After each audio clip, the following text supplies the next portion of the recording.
En 1940 había un pastor francés que se comprometió a proteger a los judíos de la amenaza de los nazis.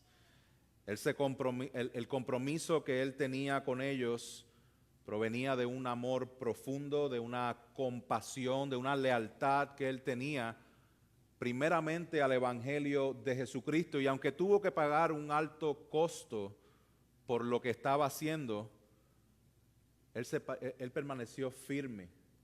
Y al fin del día cuenta la historia ahora mismo que sus esfuerzos y los esfuerzos de su congregación ayudaron a salvar a más de 5,000 judíos. Este compromiso, a pesar de un costo, es el que vamos a ver ahora en esta historia del capítulo 19 y 20 del primer libro de Samuel. Vamos a ver cómo el ungido de Dios, David, no es guardado del sufrimiento que le ocasiona una persecución injusta, sino que su vida es guardada entre el pacto, usando ese pacto de misericordia entre él y Jonatán. Y ese pacto que nosotros vemos en la historia entre David y Jonatán nos está apuntando a un mejor pacto.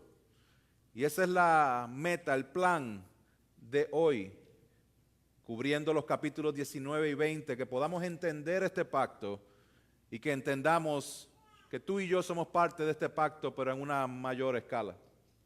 Vamos a comenzar con la historia en el capítulo 19. El capítulo 19 lo acaban de leer hace un rato, hermano Roberto. Y vamos a comenzar con esa primera escena que nosotros vemos en los primeros 10 versículos.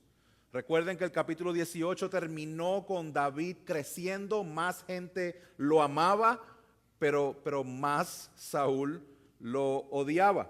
Entonces los esfuerzos de Saúl de matar a David en el capítulo 18 fueron como que privados. En privado trató de matarlo con una lanza, en privado él lo manda a pelear con los filisteos para que lo maten, pero ahora ya no es tan privado. Ahora él se va público y él ordena a Jonatán y ordena a todos los siervos a que literalmente maten a David. Pero Jonatán reacciona. Jonatán escucha, avisa a David para que escape porque lo van a matar y luego va a interceder por David delante de su padre. Veamos lo que dice el verso 4 en adelante del capítulo 19. Dice: entonces Jonatán habló bien de David a Saúl su padre y le dijo: no peque el rey contra David su siervo, puesto que él no ha pecado contra usted, y puesto que sus hechos han sido de mucho beneficio para usted, porque puso su vida en peligro e hirió al filisteo, y el Señor trajo una gran liberación a todo Israel. Usted lo vio y se regocijó. ¿Por qué, pues, pecará contra sangre inocente dando muerte a David sin causa? El verso 6 dice: y escuchó Saúl la voz de Jonatán y juró: vive el Señor que no morirá. Saúl está diciendo unas palabras en cierta manera proféticas, verdaderas, pero que en la intención de su corazón no va a permanecer por mucho tiempo. ¿Qué sucede a partir de ahí? Que David regresa y todo vuelve a la normalidad. David empieza a tocar el arpa nuevamente delante de Saúl. David comienza a pelear batallas nuevamente y a seguir ganando más batallas. Y una vez más, el espíritu malo se apodera de Saúl y trata de matarlo con su lanza. Y una vez más, se va al escape David. Hasta aquí podemos llegar a la conclusión que la soberbia de Saúl sigue creciendo y quiere matar a David nuevamente.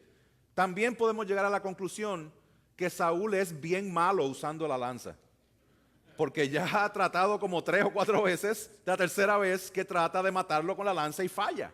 Eso es malo usando la lanza. Entonces, ¿qué sucede en estos primeros 10 versículos en esta escena? Que Saúl quiere matar a David, Jonatán intercede, David escapa 2 veces más. Vamos a la escena número 2. En la escena número 2, los versos 11 al 17, ahora primero fue Jonatán el que intercedió, ahora es la hija de Saúl, Mical.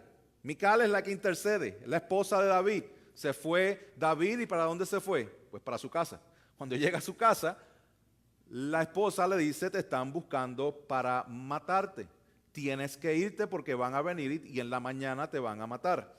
Saúl envía mensajeros a la casa para que lo maten, pero David escapa por la ventana siguiendo el consejo de Mical, y ella puso un ídolo doméstico en la cama para aparentar que hay alguien acostado ahí en la cama para cuando ellos llegaran. Cuando los mensajeros llegaron, Mical dice, no, él está enfermo. Ellos llevan el mensaje a Saúl y Saúl dice, tráiganmelo con todo y cama. Tráiganmelo en la cama si está enfermo, porque lo vamos a matar. Aquí se acabó. ¿Y cómo responde Saúl cuando los mensajeros van allá y van a traer la cama y lo que ven es un ídolo doméstico? David no estaba allí, dice el verso 15. Pero Saúl envió a los mensajeros a ver a David, diciéndoles, tráiganmelo en la cama para que yo lo mate. Y cuando le dan la verdad, Saúl confronta a Mical por mentir y proteger a David. Pero ella respondió, él me dijo, déjame ir, porque si no te mato. Obviamente eso no sucedió. Ella está tratando de sobrevivir. Ella siente la amenaza de su propio padre. Ella siente que si no miente y le echa la culpa a David, su padre la va a matar a ella. En cierta manera, ella protegió, intercedió a David porque David pudo escapar. Esto no nos está enseñando una manera de nosotros mentir que es justificable. La palabra enseña que Mical, mira, mintió y pues le fue bien porque lo hizo para un buen propósito. Mis hermanos, la palabra no nos llama a ser Robin Hoods. No nos llama a ser justicieros y a hacer cosas negativas por causa de algo bueno. No, esto es una historia, una narrativa. Nos está contando lo que sucedió, no nos está diciendo lo que tenemos que hacer todavía. Entonces, ¿qué sucede aquí en esta historia? Bueno, vemos con claridad que Mical, la esposa, no era la más creyente en Dios que digamos. ¿Por qué? Porque tenía sus ídolos guardados, los utilizó en la historia y también vemos su mentira al final. Ahora, ¿qué vemos en esta parte de la historia? Que para sorpresa de nadie, Saúl quiere matar a David. Mical intercede, David escapa otra vez. Preparando la siguiente escena número 3, versos 18 al 24. ¿A dónde se fue David cuando escapa de su casa? Se va para Ramá. ¿De quién? Ramá dijo. ¿Dónde es Ramá y qué es importante de Ramá? Que de ahí es donde es Samuel. ¿Se acuerdan? Ahí está Samuel. Entonces, él huye hacia donde está Samuel a darle la queja a Samuel. Samuel, mira lo que está haciendo este rey, está tratando de matarme. ¿Y qué sucede? Que como en todo lugar hay un chismoso, y el chismoso vio que David estaba con Samuel y envió noticias de que allí estaba David. Y entonces Saúl, ¿qué hace? Empieza a mandar mensajeros para matar a David. Y lo que sucede es algo bien raro. Vamos a leerlo. Verso 20. Así que Saúl envió mensajeros para llevarse a David, pero cuando vieron al grupo de los profetas profetizando y a Samuel de pie presidiéndolos, el Espíritu de Dios vino sobre los mensajeros de Saúl y ellos también profetizaron. Y cuando se lo dieron a Saúl, envió otros mensajeros y también ellos profetizaron. Y por tercera vez Saúl envió mensajeros y ellos también profetizaron. Entonces él mismo fue a Ramá y llegó hasta el pozo grande que está en Secú. Y preguntó, ¿dónde está Samuel y David? Y alguien dijo, están en Nayot, en Ramá. Y él prosiguió hasta Nayot en Ramá, y el Espíritu de Dios vino sobre él e iba profetizando continuamente hasta llegar a Nayot en Ramá. Se quitó además la ropa. Por favor, no intenten esto en su casa. Se quitó también la ropa, también profetizó delante de Samuel y estuvo echado desnudo todo aquel día y toda la noche. Por lo que suele decirse, ¿también está Saúl entre los profetas? Qué cosa más rara, ¿no? Veamos lo que el autor está presentando aquí. El autor nos está presentando una caída, una humillación de la cual ha llegado Saúl. ¿Dónde está yendo Saúl? A Ramá. ¿A quién está buscando Saúl? A Samuel. ¿Qué está haciendo para poder llegar ahí? Preguntando dónde están. ¿Qué sucede en el camino? Que empezó a profetizar. ¿Cuál fue la respuesta de la gente? Preguntándose, ¿Saúl profetizando? ¿Este profeta? ¿Les suena esa historia parecida? ¿No se acuerdan en el capítulo 9 cuando Saúl está buscando con su escudero, está buscando las burras que se le habían perdido a su papá? Y de momento llega y el siervo de él le dice, ¿por qué no vamos a Ramá a buscar a este hombre de Dios, al vidente, a Samuel? Y llega Saúl y en el pozo de Secú hace la misma pregunta, ¿dónde está Samuel? Y le dicen, ¿dónde está Samuel? ¿Y qué es lo que sucede después? Que el Espíritu Santo viene sobre él es ungido como rey, tiene el poder del Espíritu Santo, comienza a profetizar y la gente dice, ¿Saúl está entre los profetas? Eso pasó ya en el capítulo 9, capítulo 10, capítulo 11. Pero ahora el autor nos está mostrando exactamente lo mismo, pero como si fuera una parodia, como si fuera una forma de demostrar, miren lo bajo que ha caído Saúl. Donde aquí hizo la pregunta, ¿dónde está Samuel? Donde aquí el Espíritu Santo vino sobre él con poder. Pero miren acá, aquí está buscando a Samuel en el mismo sitio, también termina profetizando, pero en vez de ser investido con poder para ser rey, está siendo investido con poder para ser humillado y termina desnudo, sin ropa. Y la gente, en vez de asombrarse por decir, ¿es Saúl también entre los profetas? Acá se están burlando con la misma pregunta. Mis hermanos, esta historia nos está demostrando que mientras Saúl quiere matar a Samuel, primero intercede Jonatán, segundo intercede su hija, tercero intercede Samuel, cuarto interceden los profetas, quinto, todo por medio del Espíritu Santo. Porque el Espíritu de Dios es el que está haciendo que intercedan, la palabra de Dios obrando para proteger a David. Mis hermanos, pongámonos en un momento en el lugar de David. ¿Qué él ha hecho mal? Hasta este punto. Después sí, va a hacer muchas cosas malas. Pero hasta este punto, ¿qué él ha hecho mal? Hasta este punto es el ungido de Dios, que se enfrentó al gigante, que salvó a una nación, que le ha hecho solamente bien al rey y el rey quiere matarlo. Imagínense todas las interrogantes que estaba pasando por la mente de David.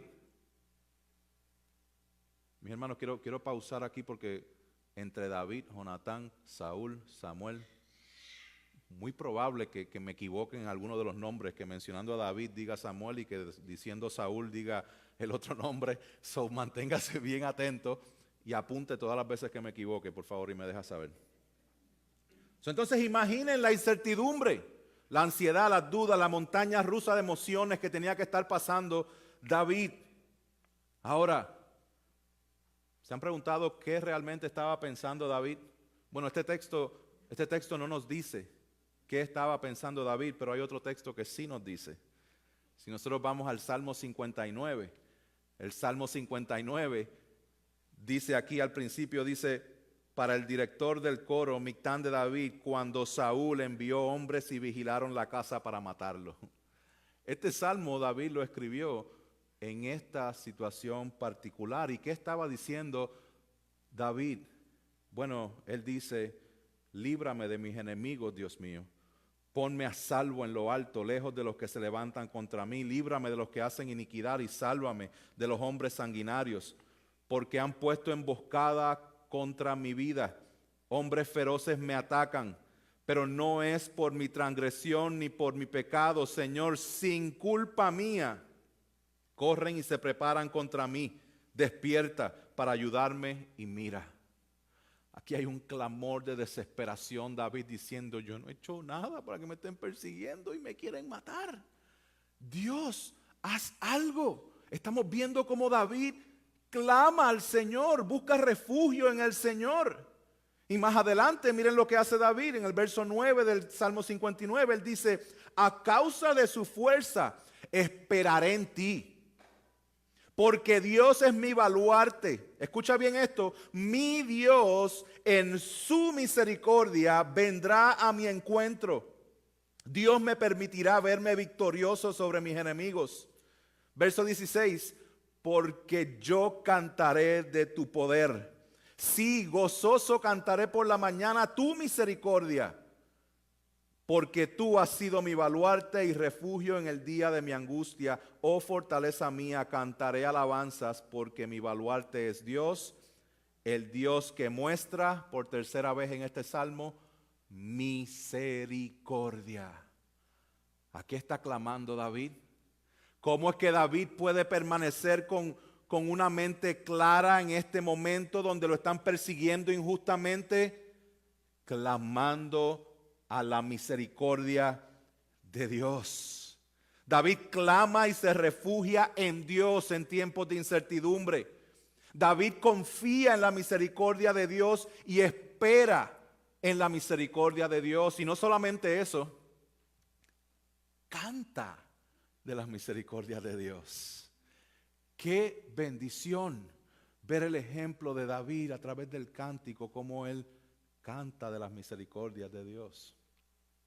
Mis hermanos, nosotros hoy en medio de incertidumbres, si ese eres tú el que estás pasando por incertidumbres y por momentos difíciles, aquí estamos viendo el ejemplo de David. Clama al Señor, refúgiate en Él, espera en su misericordia, confía en su misericordia, sigue cantando de sus misericordias.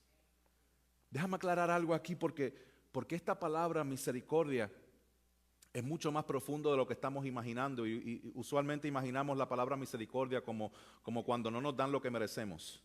Cuando hay una muestra de compasión, merecemos el castigo, no nos dieron castigo, pues eso fue misericordia. Y sí, eso es cierto, pero le quita un poco al significado de la palabra. El significado de la palabra en el hebreo es la palabra hesed. Esa palabra hesed aparece sobre 245 veces en el Antiguo Testamento y cada vez que aparece esta palabra hesed sí está mostrando una misericordia, una compasión, un amor, pero está mostrando una lealtad y una compasión que está anclada en un pacto.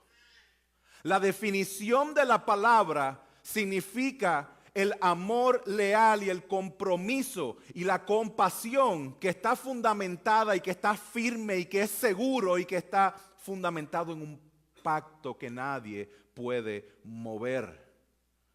La traducción cuando lo lees en inglés dice steadfast love, un amor firme. En la traducción al Nuevo Testamento, que es en griego, se utilizó otra palabra, eleos, que perdió un poquito el significado. Pero cuando nosotros vemos lo que David está clamando al Señor, David está confiando y descansando y esperando y cantando de la misericordia de que Dios ha hecho un pacto de cuidarlo, un pacto de que Él va a ser rey, un pacto de que Él estará ahí, de que Dios está con Él. Él está confiando en el pacto que Dios ha hecho. Un pacto de misericordia. ¿Y por qué esto es importante, mis hermanos?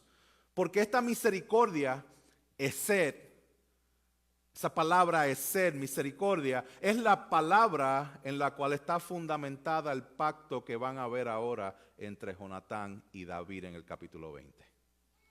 ¿Están listos para el capítulo 20? Ok, vamos allá. Si seguimos las escenas del capítulo 19, entramos al 20. Esta sería la escena número 4 de hoy. Será número 4. Aquí vemos a dos amigos poniendo hesed en acción, poniendo esa misericordia en acción. Verso 1 al 4 dice, entonces David huyó de Nayot en Ramá, vino ante Jonatán y le dijo, ¿qué he hecho yo? Acuérdense, él está huyendo. Y cuando Saúl termina desnudo, ¿qué hace David? Se regresa donde Jonatán. Y él está atribulado y él le dice, ¿qué yo hice? ¿Qué yo he hecho? ¿Cuál es mi maldad y cuál es mi pecado contra tu padre para que busque mi vida? Y Jonatán respondió en el verso 2, de ninguna manera no morirás. Mi padre no hace ninguna cosa grande o pequeña sin revelármela. ¿Por qué pues me ha de ocultar esto mi padre? No será así. Pero David volvió a jurar y dijo, tu padre sabe bien que he hallado gracia ante tus ojos y ha dicho, que no lo sepa Jonatán para que no se entristezca. Pero ciertamente vive el Señor y vive tu alma, que apenas hay un paso entre mí y la muerte. A lo cual Jonatán le contesta a David, lo que tú digas, haré por ti. Obviamente habían cosas que Saúl no le estaba diciendo a su hijo Jonatán. Y a lo mejor Jonatán no estaba tan enterado que la persecución había sido tan grande nuevamente. Y David le dice, ¿qué pasa con... Siempre se me sale lo boricua. ¿Qué pasa con tu pai? ¿Qué pasa con tu papá? Que me quiere matar. Y dice, no, espérate. Yo había intercedido por ti. Yo creo que todo está bien. Y él no me ha dicho nada. Él usualmente me dice todo. Y David le va a decir, no, ciertamente me quiere matar. Qué interesante que Jonatán escucha a David y le dice, yo puedo estar equivocado. Yo voy a hacer lo que tú me digas. En los versos 5 al 11, David le propone un plan, como si estuviera diciendo, vamos a comprobar lo que tu padre quiere hacer conmigo. Quiero que tú sepas, porque realmente no hay ninguna, no es buena idea que yo venga otra vez, sino que yo debo escapar, porque a la que esté aquí me va a matar. Mira lo que dice. El plan que él establece básicamente tiene que ver con una celebración llamada la celebración de la luna nueva. Se supone que David estuviera de nuevo allí, se sentara junto al rey y él le dice, vamos a decir que yo tengo que ir donde mi familia. So, tú le vas a decir que yo no estoy porque yo me tuve que ir a donde mi familia. Y entonces yo me voy a esconder. So, vamos a ver lo que dice el verso 8. Perdón, un poquito antes. El verso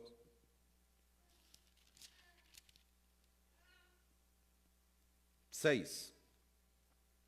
Si tu padre me echa de menos, entonces dile, David me rogó mucho que le dejara ir toda prisa a Belén, su ciudad, porque allá se celebra el sacrificio anual por toda la familia. Si él dice, está bien, tu siervo estará seguro, pero si se enoja, sabrá que ha decidido hacer mal.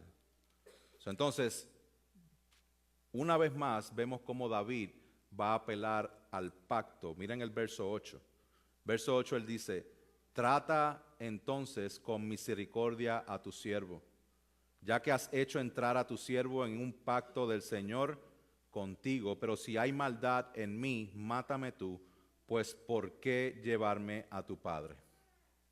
Es como si David le estuviera diciendo a Jonatán, Jonatán, trátame con hesed, trátame con misericordia. Tú y yo tenemos un pacto. ¿Para qué me vas a hacer volver aquí si me va a matar tu padre? Para eso mátame tú de una vez ahora, si me van a matar como quiera.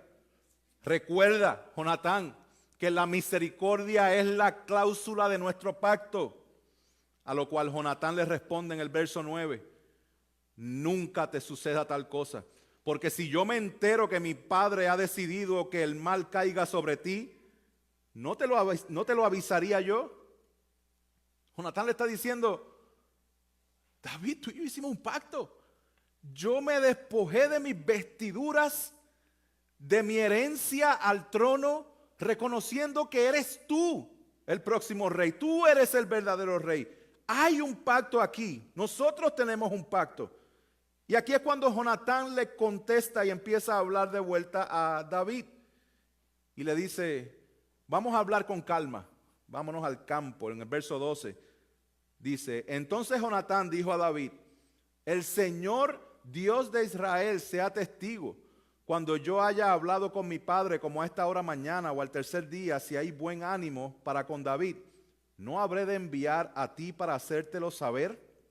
En otras palabras, Jonatán le está diciendo, voy a seguir tu plan. El plan ese de que te vas a ir y le voy a decir que ese plan, vamos a ver cómo él reacciona. Si mi padre reacciona bien, te lo voy a dejar saber, pero si no, verso 13, dice, si mi padre quiere hacerte mal, que así haga el Señor a Jonatán y aún le añada, si no te lo hago saber y te envío para que vayas en paz. y que el Señor sea contigo como ha sido con mi padre. En cierta manera, Jonatán le está diciendo a David, David, si mi padre está bien contigo, te voy a dejar saber. Y si no te dejo saber, si mi padre quiere matarte y no te dejo saber, ay de mí si no te digo. Y es más, te voy a decir más todavía. Tú estás pidiendo misericordia a mí en este momento, pero es al revés, David. Soy yo el que te va a pedir misericordia a ti. Verso 14, véanlo. Dice, y si todavía vivo, este es Jonatán hablando, si todavía vivo, ¿no me mostrarás la misericordia del Señor, el esed del Señor, para que no me maten? Ni quitarás tu misericordia de mi casa para siempre, ni aun cuando el Señor haya quitado de esta superficie de la tierra a cada uno de los enemigos de David. Mis hermanos, esta escena es impactante, porque Jonatán está reconociendo lo que está a punto de suceder, y es que él está poniendo su vida en peligro. También reconoce que su padre Saúl y David, entre ellos dos, uno va a permanecer y el otro no va a permanecer. Jonatán lo que está hablando y comunicando aquí es que él está escogiendo a David sobre su propio padre Saúl. Él está prefiriendo la muerte antes de darle la espalda a David por este pacto de misericordia que han hecho. Mis hermanos, este pasaje trata algo mucho más profundo que la simple amistad de dos hombres. Esto es un pasaje que trata de la lealtad del que se supone que sea heredero al reino, que reconoce que el reino le ha sido quitado a su descendencia y que Dios ha establecido a un nuevo rey. Y él está diciendo, yo estoy dispuesto a morir y entregarlo todo por reconocer que tú eres el rey verdadero y a ti yo voy a seguir. Esto tiene que ver con lealtad más que con amistad. Sí, es una amistad preciosa que debemos emular. Pero aquí hay algo mucho más. Jonatán nos está enseñando lo que realmente significa seguir al rey. Y le dice, ahora tu vida corre peligro y estás en una gran incertidumbre, pero tú eres el que vas a vencer, David. Y tus enemigos serán destruidos, lo cual significa que mi padre será destruido y su descendencia será destruida, de la cual yo soy parte. Por favor, ten misericordia de mí. Wow. Ten misericordia de mí. Verso 16. Jonatán pues hizo un pacto con la casa de Dios, diciendo, el Señor lo demande de la mano de los enemigos de David. Y Jonatán hizo jurar a David otra vez a causa de su amor por él, pues lo amaba como a sí mismo. Vete, escóndete, que tú y yo tenemos un pacto. A los 3 días te voy a dejar saber si él te quiere matar o si no te quiere matar. Mientras tanto, escóndete en la piedra de Sel, porque yo voy a venir aquí con un muchacho y voy a tirar una flecha. Si la flecha cae antes del muchacho, significa que tú estás bien. Si la flecha cae después del muchacho, significa que él te está buscando para matar. Esta es la señal para que vayas y huyas. Mis hermanos, nosotros vemos cómo Jonatán está comprometido con seguir al verdadero rey. Y una vez le da las instrucciones de lo que van a hacer, en el verso 23 él dice, en cuanto al acuerdo del cual tú y yo hemos hablado, escucha bien esto, que el Señor esté entre nosotros dos para siempre. Vemos un pacto de misericordia en el cual, ¿quién es el que está entre medio de los dos? El Señor. Aquí pasamos a la siguiente escena, porque Jonatán escoge a David ante la manifestación de la soberbia de su padre. Llegó el día de la luna nueva, David no estaba presente. El primer día el rey dijo, ¿y dónde está David? Pero no le dio mucha importancia. Al segundo día, ¿dónde está David? Y aquí fue cuando él responde. ¿Quién es él? Jonatán responde y le dice lo siguiente, que él se había ido con la familia. ¿Y cuál fue la reacción de Saúl? Recuerden, este es el momento clave, porque si él responde de manera positiva, significa que David está seguro. Pero si responde de manera negativa, significa que aquí hay problemas. Él quiere matar a David, David tiene que huir y probablemente la vida del mismo Jonatán corre peligro. Vamos a ver la reacción, verso 30. Se encendió la ira de Saúl contra Jonatán, no hubo un punto medio ahí, y le dijo: hijo de perversa y rebelde, ¿acaso no sé yo que prefieres al hijo de Isaí para tu propia venganza y para vergüenza de la desnudez de tu madre? Si usted se está preguntando si esto es un insulto, sí, esto es un insulto. Si usted se está preguntando si son palabras soeces, sí, son palabras soeces para insultar a su propio hijo por causa de David. Verso 31. Pues mientras viva sobre la tierra el hijo de Isaí, ni tú ni tu reino serán establecidos. Ahora pues manda a traérmelo, porque ciertamente ha de morir. Pero Jonatán respondió a su padre y le dijo: ¿por qué ha de morir? ¿Qué ha hecho? Entonces Saúl le arrojó la lanza para matarlo. Así Jonatán supo que su padre había decidido matar a David. Jonatán se levantó de la mesa ardiendo en ira y comió, y no comió pan en el segundo día de la luna nueva, pues estaba entristecido por David, porque su padre le había afrentado. A partir de este verso 31 no hay vuelta atrás. Ya no hay intercesión que valga. Aquí él se para firme y Jonatán escoge a David y le da la espalda a su padre. Él tuvo que escoger y él escogió a David, aunque tuvo un precio bien alto que pagar. Y ese precio fue su propia vida. Saúl trató de matarlo. Mis hermanos, el costo de seguir al verdadero rey es la enemistad del rey que es conforme a este mundo. ¿Qué sucede después? Vemos el final de la escena, la triste despedida. Vamos a leerlo. Esta es la parte, mis hermanos, donde, si esto fuera una película, aquí donde todos lloramos. ¿Okay? Y es la parte donde yo estaba llorando solamente de leerlo. Y es la parte donde son los fuertes, dicen: no, que tengo una pajita que me cayó en el ojo. No, vas a llorar también.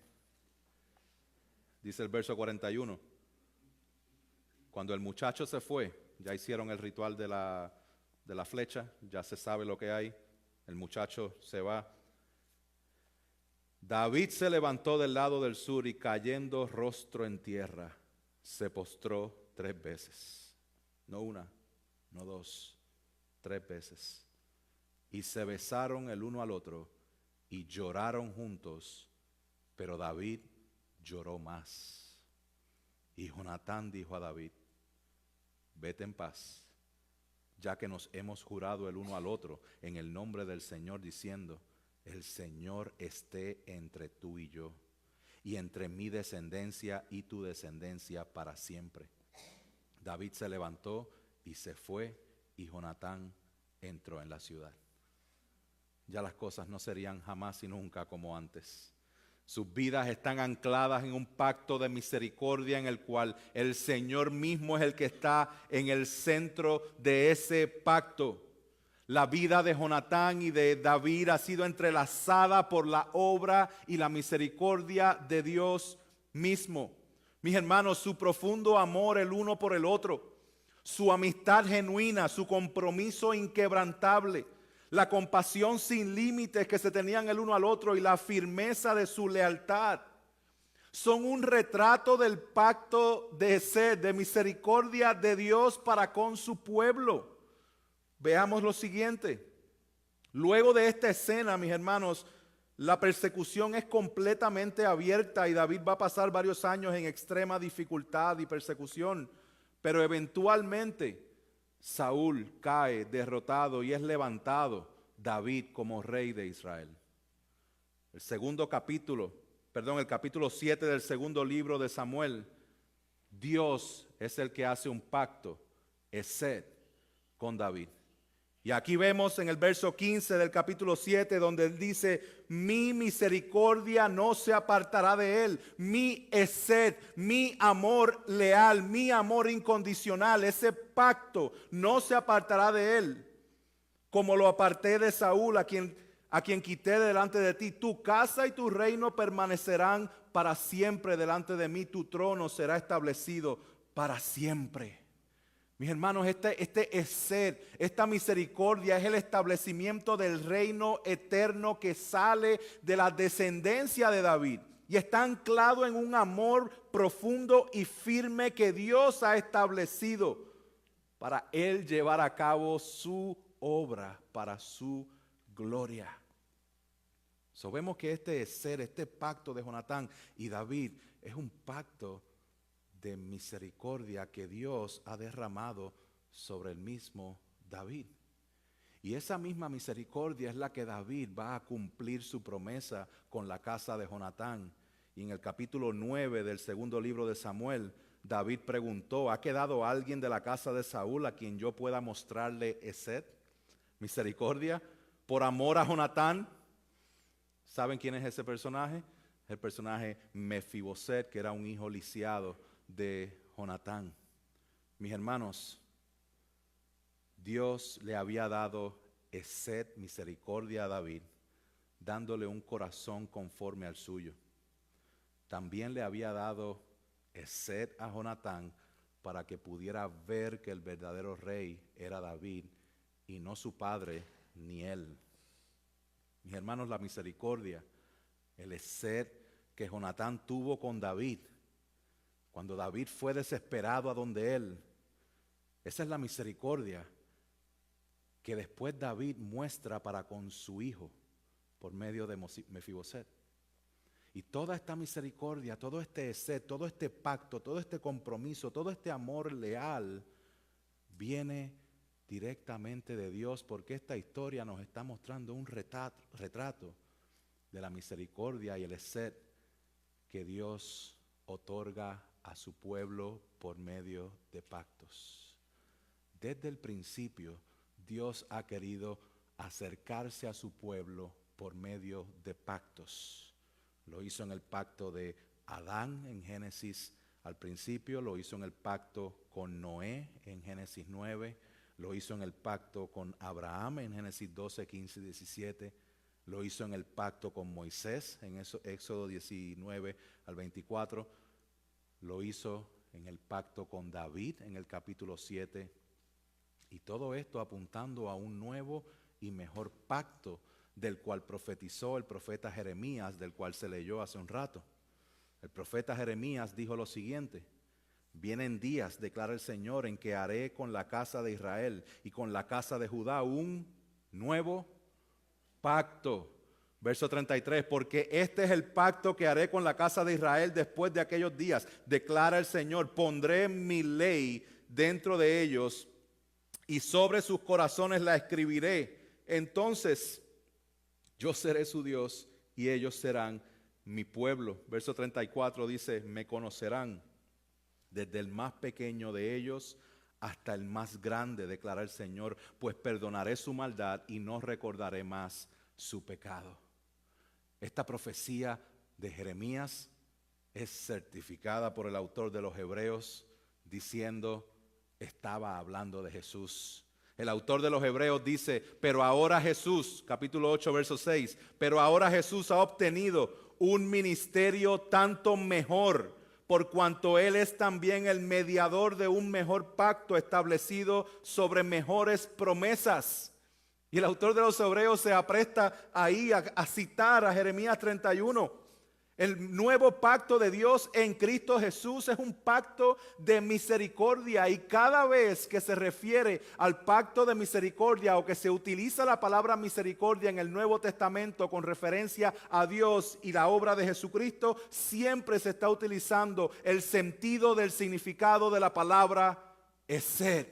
Es un pacto que proviene de Dios, es un pacto inquebrantable, es un pacto de un amor profundo, de un amor firme.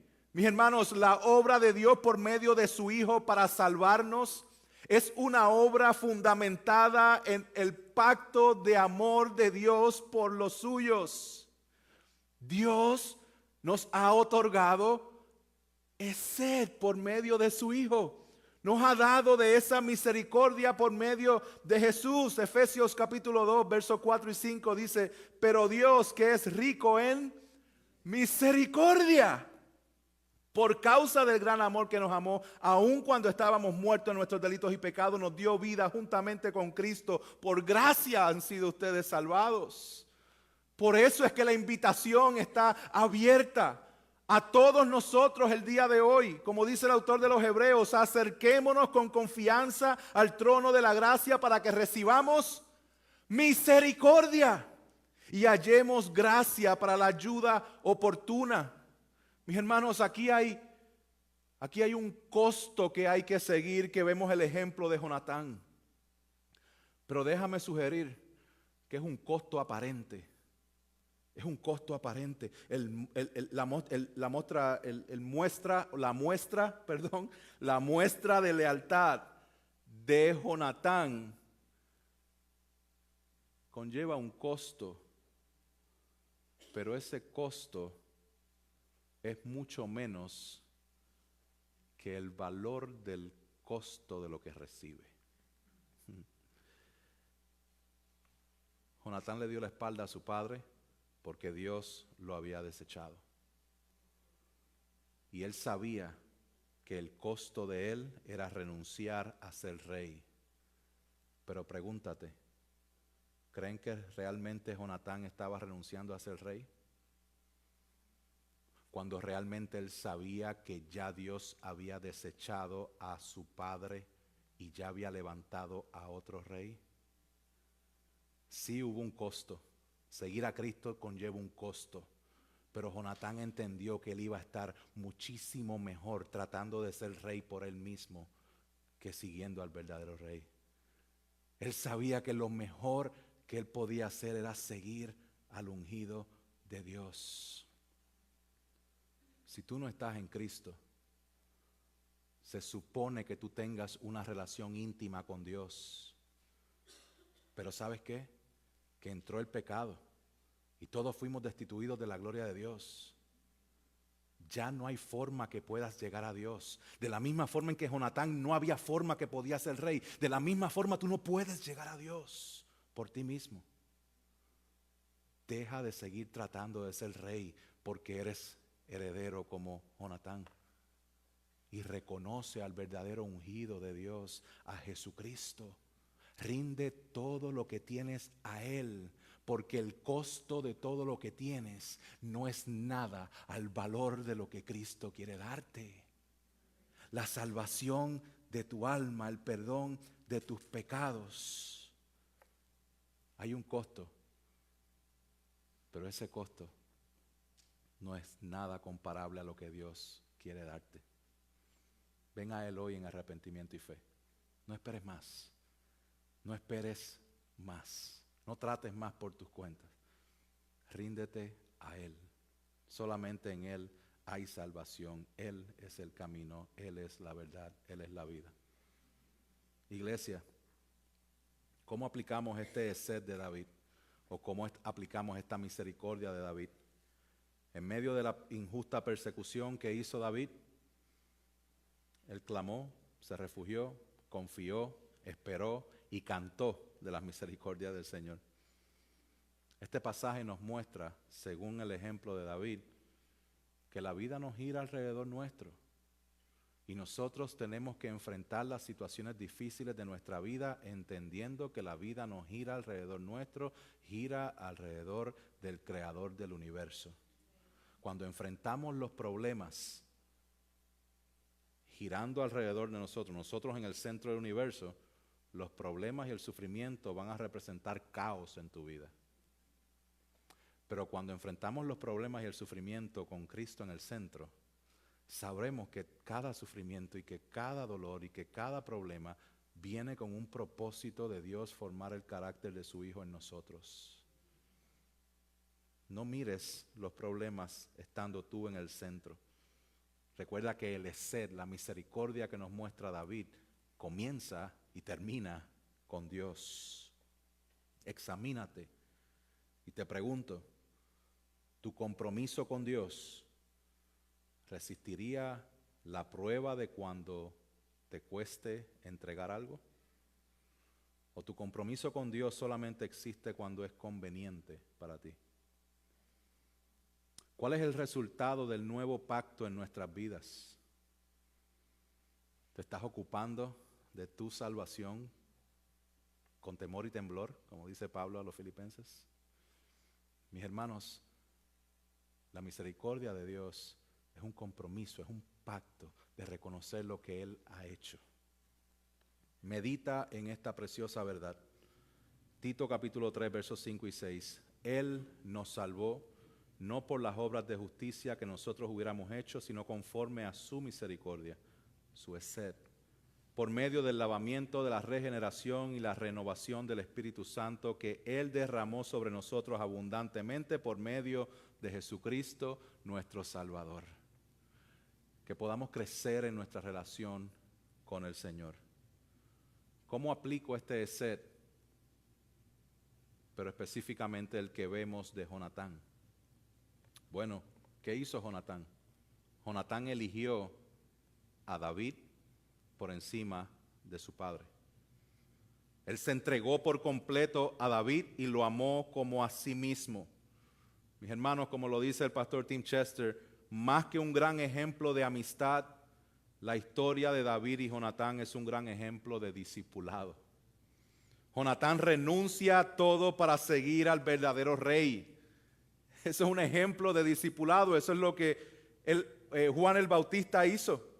Juan el Bautista dijo, yo no soy el Cristo, sino que he sido enviado delante de Él. Y luego dice, es necesario que Él crezca y que yo disminuya. Esto es lo que hace un verdadero discípulo del verdadero Rey. Es lo que el Señor Jesús dijo en Lucas 9. Si alguien quiere seguirme, niéguese a sí mismo, tome su cruz cada día y sígame, porque el que quiera salvar su vida, la perderá, pero el que pierda su vida por causa de mí, ese la salvará. Hermanos, ciertamente hay un costo en seguir a Cristo, pero una vez más, el valor de lo que obtenemos es infinitamente mayor. Por eso la ilustración en la parábola de Mateo 13, el reino de los cielos es semejante a un tesoro escondido en el campo, que al encontrarlo un hombre lo vuelve a esconder y de alegría por ello va, vende todo lo que tiene y compra aquel campo. Reflexiona en esto. El discipulado verdadero no es un simple programa de la iglesia. Es un pacto, es un compromiso, es una entrega, es seguir a Cristo mientras abrimos nuestras vidas para que otros vean cómo seguimos nosotros a Cristo. Y te pregunto, ¿con cuánta urgencia sigues a Cristo? ¿Con cuánta urgencia ayudas a otros a seguir a Cristo? Y una pregunta que quiero que reflexionemos en esto. ¿Cómo se vería el nuevo pacto si Jesús obrara con la misma urgencia que nosotros obramos en seguirle? Por último, ¿cómo aplico el gesed o la misericordia de David y Jonatán? David y Jonatán fueron fieles el uno con el otro, y Dios nos ha dado dos áreas en las cuales podemos ver este pacto, compromiso, amor en nuestras vidas. Número uno es el matrimonio. El matrimonio es un retrato del evangelio mismo, en el cual el esposo ama a su esposa como Cristo amó a la iglesia, la esposa se somete al esposo como al Señor. Esto no tiene que ver cómo me siento en el día. Esto tiene que ver con un pacto que no se originó en ti. Tiene que ver con un pacto de misericordia que se origina en el Señor. Reflexiona en esto. ¿Está tu matrimonio anclado en un pacto o en una promesa de cómo te sientes el día de hoy? ¿Es ese amor que estás ofreciendo en tu matrimonio un amor que solamente persiste cuando te conviene? Y por último, ¿se parece tu matrimonio a la entrega que tenían el uno por el otro, el pacto de Jonatán y David? Reflexionemos, mis hermanos.